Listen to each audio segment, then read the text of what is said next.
Dans cette vidéo, vous allez voir comment créer un champ lié à la géométrie qui va se rajouter à la table des attributs d'une couche géospatiale de type vecteur et qui contient des polygones.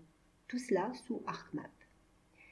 Donc, première des choses, lancer ArcMap, ouvrir la couche géospatiale en question, la sélectionner avec le bouton droit, ouvrir la table des attributs ou Attribute Table, ensuite Add Field pour rajouter un champ, définir le format de ce champ-là, donc indiquer la précision et le scale, précision qui indique le nombre total de chiffres et scale qui indique le nombre de décimales.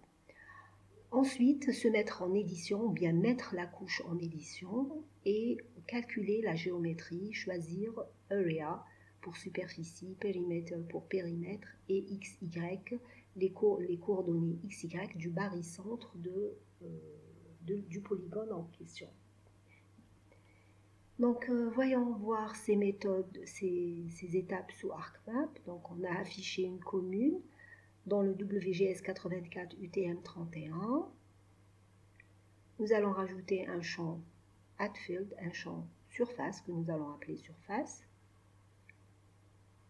Ensuite, donc après avoir défini le nom du champ, il faut définir le type du champ. Est-ce que c'est un réel? Est-ce que c'est un integer? Dans notre cas, c'est un flottant, c'est un réel. Et donc là, on doit indiquer d'une manière assez large le format du champ pour qu'il puisse contenir toutes les valeurs possibles, toutes les superficies possibles. Donc on va tabler au maximum. Donc ici on a donné 12 chiffres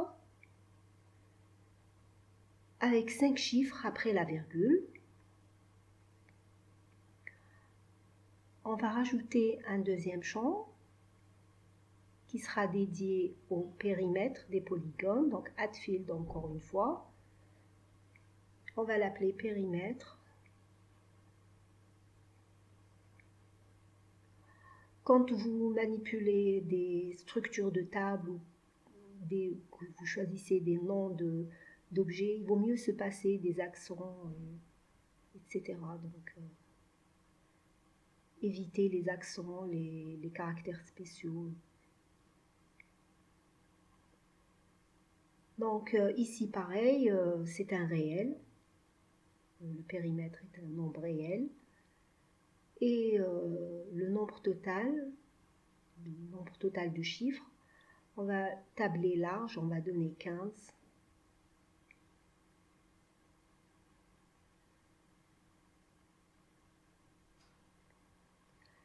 Avec 6 chiffres après la virgule. Bon, ici, c'est vraiment à titre d'exemple, mais quand vous êtes dans un cas réel, il faut vraiment regarder la superficie maximale pour ne pas, parce que si vous ne donnez pas le bon format, il risque de vous tronquer les valeurs qu'il va calculer. Donc, on va ajouter un autre champ pour contenir la coordonnée en X du centre du polygone, qui est bien sûr un flottant, un réel. Et comme on est en coordonnées UTM, on sait très bien que les coordonnées UTM en X, on a toujours 6 chiffres avant la virgule. Et bon, après la virgule, c'est pas un problème. On peut retenir 2 ou 4 ou 6. Mais le plus important, c'est le nombre de chiffres avant la virgule. Donc c'est 6. Et nous allons rajouter un autre champ pour contenir la coordonnée en Y du centre du polygone, qui va être aussi un réel. Donc il faut donner ici, rajouter une case, parce que les Y en UTM, c'est toujours 7 chiffres avant la virgule, et après la virgule, on peut mettre 4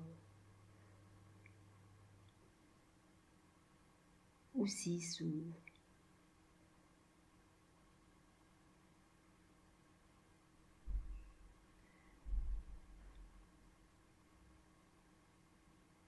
Ok, donc nous avons créé le contenant, donc le champ qui est vide maintenant.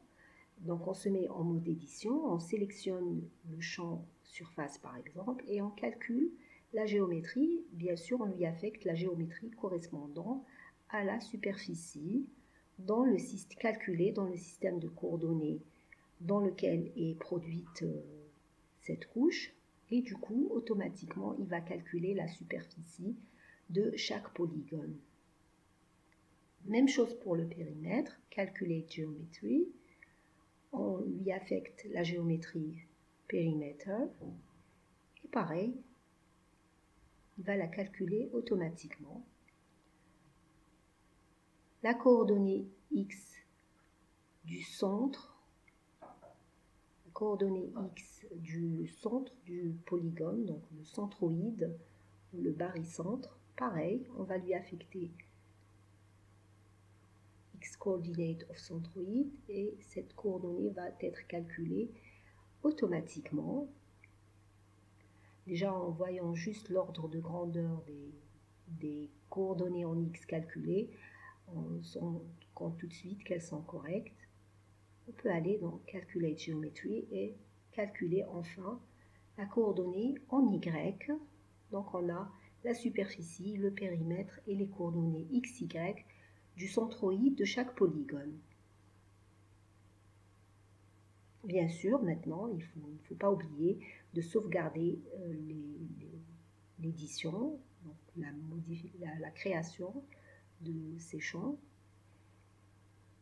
Et bien entendu, on peut vérifier maintenant quand on clique avec l'identifiant sur chaque entité, on a en plus des attributs qui existaient avant.